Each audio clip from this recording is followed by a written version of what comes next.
Fala, artistas e amantes da arte, tudo bem com vocês? Eu quero lhes apresentar e quero lhes dar as boas-vindas ao mais novo quadro deste canal, que é História da Arte. Como assim História da Arte do que esse doido tá falando? Como se não bastasse tudo que ele já trouxe de ideia até hoje, né? Ele quer trazer mais um quadro pro canal. Gente, eu vou trazer pra vocês aqui não simplesmente uma ideia, mas aquilo que sempre me motivou a fazer arte.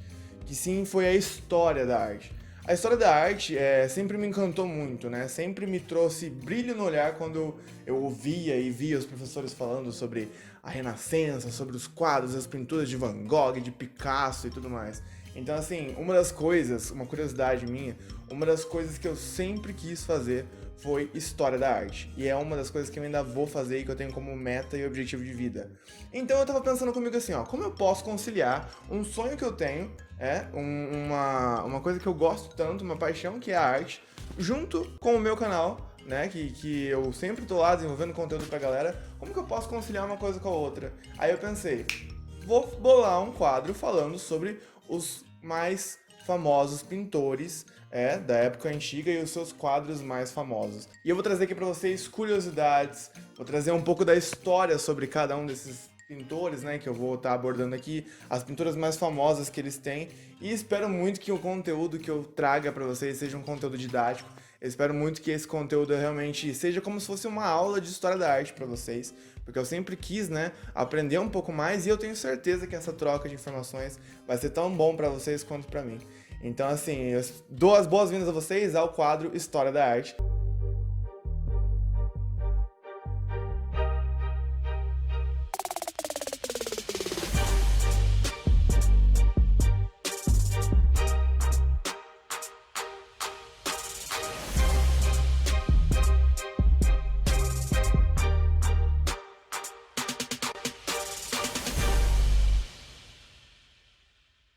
E eu não poderia começar por outra arte senão a grande Mona Lisa do grande Leonardo da Vinci. Gente, esse quadro tem trazido assim uma importância para a história da arte há muito tempo. Tem trazido assim todo um impacto, toda uma história, uma cultura, né, envolvendo crenças, envolvendo culturas desde a época antiga. Eu vou trazer para vocês aqui agora um pouco sobre a história da Mona Lisa, algumas curiosidades e também algumas curiosidades sobre o próprio Leonardo da Vinci, tá bom?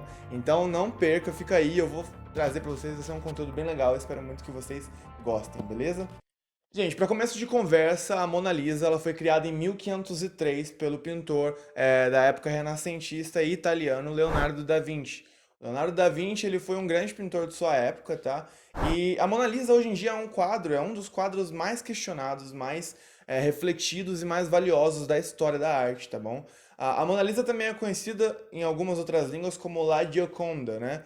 Se eu não me engano, em italiano ou em alguma outra língua, ela é conhecida como La Gioconda. E a Mona Lisa traz em sua, assim, totalidade um sorriso, né, muito sedutor.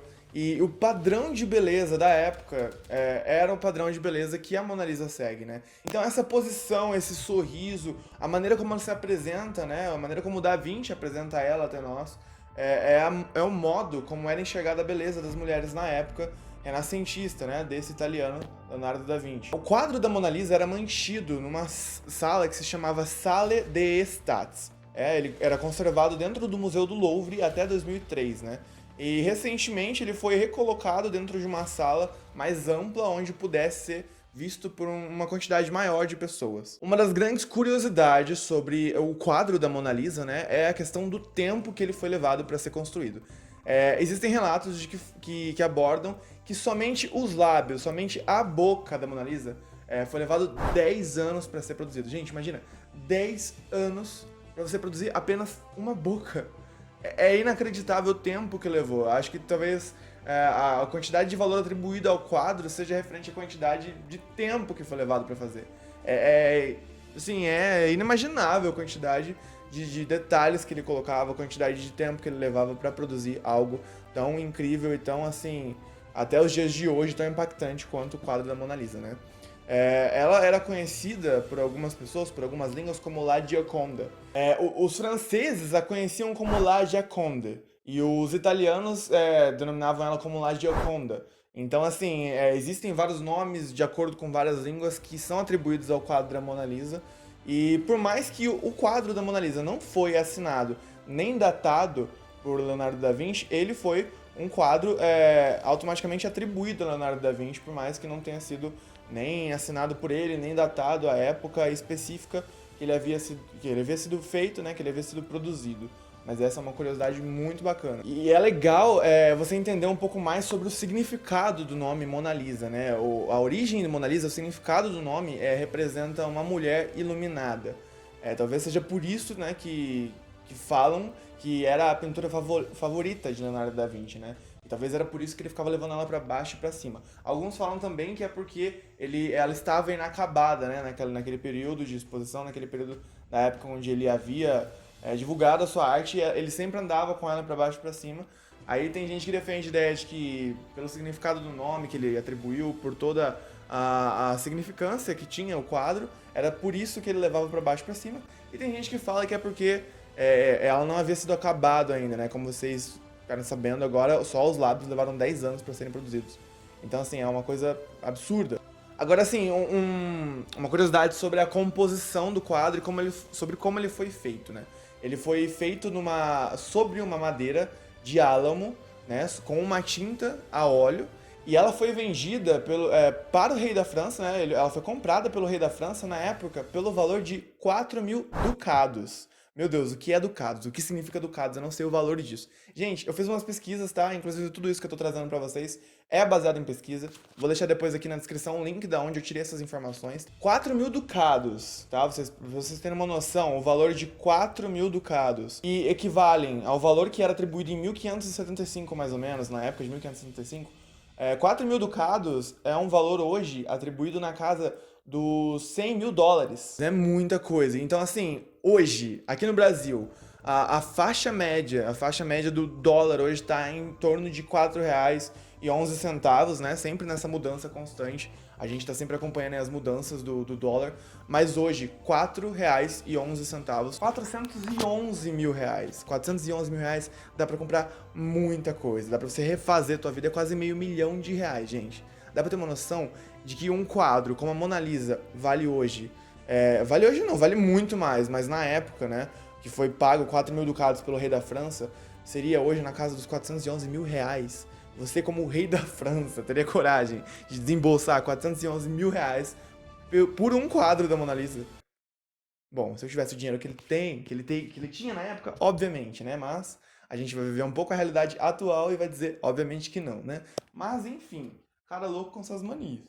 Bom, depois, né, da Revolução Francesa, ela foi transferida para o Museu do Louvre, novamente, né? Existe uma curiosidade e um fato que diz que Napoleão, ele pegou, se apropriou desse quadro para fazer parte da decoração do quarto dele, né? Isso até ele ser quicado e expulso e chutado da França, né? Depois que isso aconteceu, o quadro retornou ao Museu do Louvre, né, na França. Só que mais uma curiosidade aqui sobre a composição do quadro é que ele era muito maior do que hoje, né? O quadro da Mona Lisa, ele tinha algumas barras laterais assim, que hoje não existe mais, mas na época representavam que tinha uma espessura, um tamanho, um formato um pouco maior, e mostrava que ela estava sentada em um terraço. Ou seja, ela tinha uma composição um pouco mais abrangente do que a gente conhece hoje, não é só aquela moça sentada com as mãos assim, né? Ela tinha toda uma composição ao redor dela que hoje não é mais visto por causa, né, por decorrência da decomposição, dos anos que se passaram, nada dura pra sempre, né, gente, pelo amor de Deus. Então, assim, ela tinha uma composição um pouco mais ampla. E uma outra grande questão que até hoje, assim, as pessoas abordam esse assunto, falam sobre isso, é sobre quem seria a identidade de Mona Lisa, né? Existem muitos candidatos para esse papel, para se enquadrar, e tem muita gente, muita teoria que diz que a Mona Lisa era o próprio Leonardo da Vinci. Assim, é uma coisa. E isso, ele vestido de mulher. Então é uma coisa assim que estudiosos já foram atrás de descobrir, pessoas já foram atrás de fazer pesquisas. Existem fatos comprovados de que Mona Lisa tinha muitos traços similares ao Leonardo da Vinci. Então, assim, é uma teoria que não dá para ser 100% descartada por essa questão, né? Por esses argumentos serem comprovados cientificamente. Só que tem umas teorias muito mais fortes e para essa teoria, para citar essa teoria, eu vou precisar ler o nome da senhorita ao qual as pessoas se referem como sendo a musa que inspirou a pintura da Mona Lisa. O nome dela, só para vocês terem uma noção, é Madonna Lisa de Antônio Maria Gerardini, esposa do Francesco de Bartolomeu del Giocondo. Então, assim, é um nome bizarro, por isso que eu li, eu nem ia saber de cor isso. Mas tem gente que acredita que a Mona Lisa foi inspirada nessa dama aí, nessa senhora, que é a esposa desse cara que eu acabei de falar o nome, que eu não vou lembrar, que é um nome bizarro, né? Já não basta o meu nome ser complicado, eu vou ter que lembrar o nome dos outros, né? Mas enfim. E uma coisa que eu gosto muito no quadro da Mona Lisa, uma coisa que sempre me encantou um pouco, e que é um pouco diferente dos quadros do renascentismo, né? É que a Mona Lisa, ela não é retratada como a maioria das mulheres finas da época, né? Ela não é retratada com joias, ela não é retratada em seu melhor estado, ela é uma mulher, assim, né, caracteristicamente humilde, sem muitas características, assim, exuberantes que tragam uma coisa, assim, atraente pro quadro, né? Ela não é uma mulher atraente, ela é uma mulher simples, com vestimenta simples, sem joia alguma, e isso foi meio que não uma indireta, mas como se fosse uma crítica ao padrão de estética e padrão de beleza da época feita pelo próprio Leonardo da Vinci. E isso é sensacional, ele tentar introduzir essa quebra de paradigma dentro do quadro dele, dentro da obra dele, é uma das coisas que mais me fascina desde que eu conheço Mona Lisa. Agora entra numa das questões mais pesadas e mais comentadas, foi quando a Mona Lisa foi assaltada, ela foi furtada do museu, ela foi roubada por um ladrão. Em 1911, o ladrão roubou, esse ladrão, ele era italiano, né, e ele levou o quadro da Mona Lisa para a Itália depois de ter assaltado, depois de ter roubado o quadro.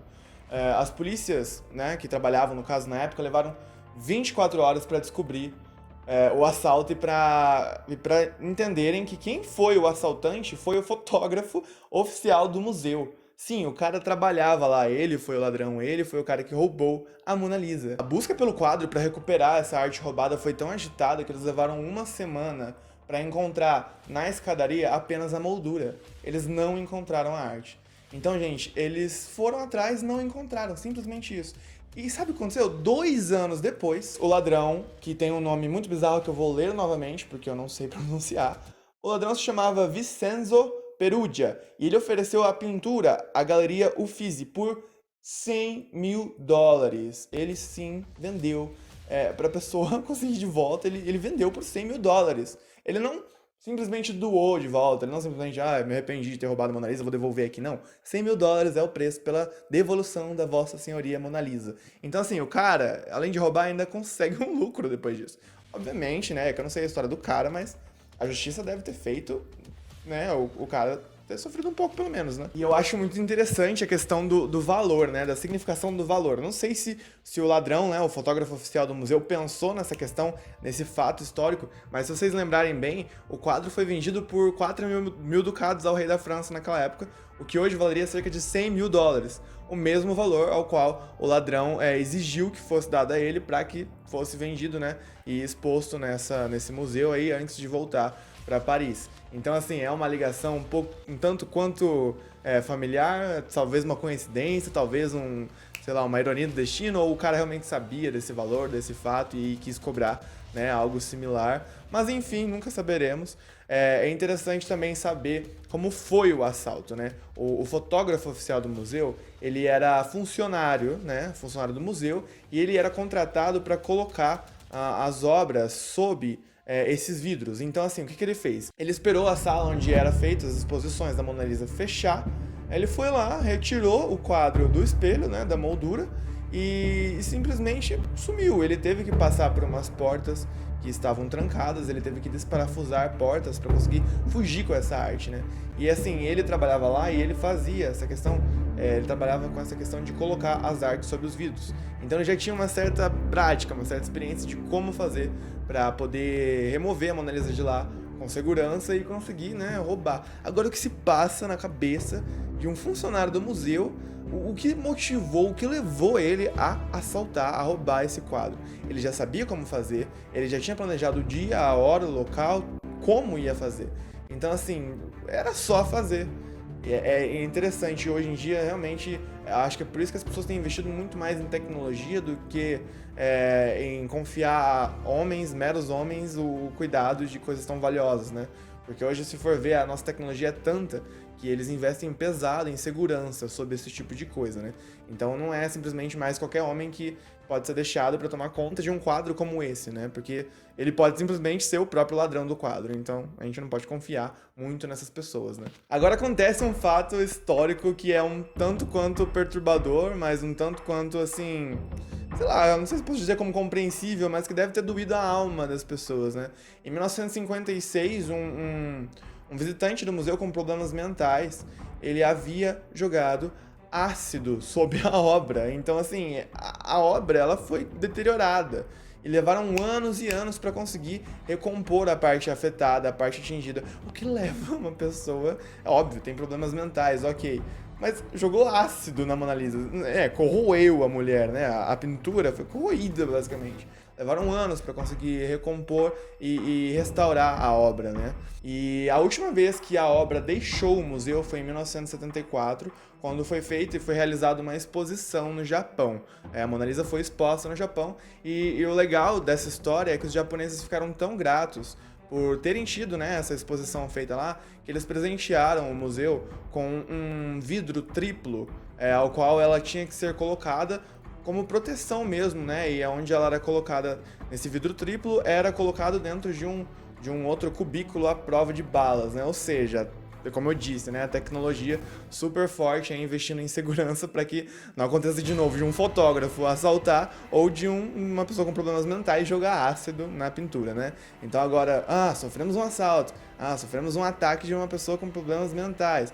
Vamos colocar um pouco mais de segurança, museu? Vamos, né? Então tá aí, presentinho dos japa para você conseguir deixar em segurança a obra, né? Mas depois dessa história conturbada, eu só diria que Mona Lisa seria totalmente compreendida se ela tivesse problemas psicológicos. Gente, ela tentou ser assaltada, jogaram ácido nela, né? E ela foi vendida e revendida, transportada e retransportada para milhares de lugares.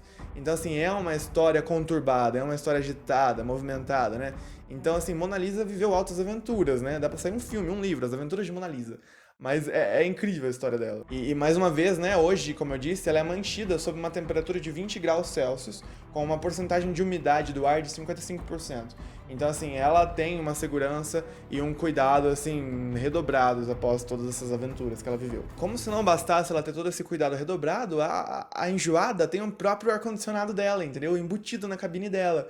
E aí ela tem cerca de 4 quilos e gel de sílica, né, que é um agente secante, né, um agente que ajuda na secagem da umidade do ar, ao qual ela é atribuída, cerca de 55%, né, como eu disse. Isso tudo para manter conservada a arte, e a coitada só toma a luz do sol, só respira o arzinho natural uma vez por ano, que eles abrem a cabine dela apenas uma vez ao ano para verificar se as condições da obra estão, né, do jeito que é para estar e para fazer a manutenção do ar-condicionado. Então imagina, aquele ar-condicionado pegando poeira e poeira por 12 meses sem poder limpar. Coitada, ela vive num ambiente assim seguro, mas ao mesmo tempo ela tá presa, né? Tadinha. Como se fosse um ser humano, né, gente? Essa é a história da Mona Lisa, gente. É uma história conturbada, como eu disse, é agitada, mais agitada que a minha própria vida, né?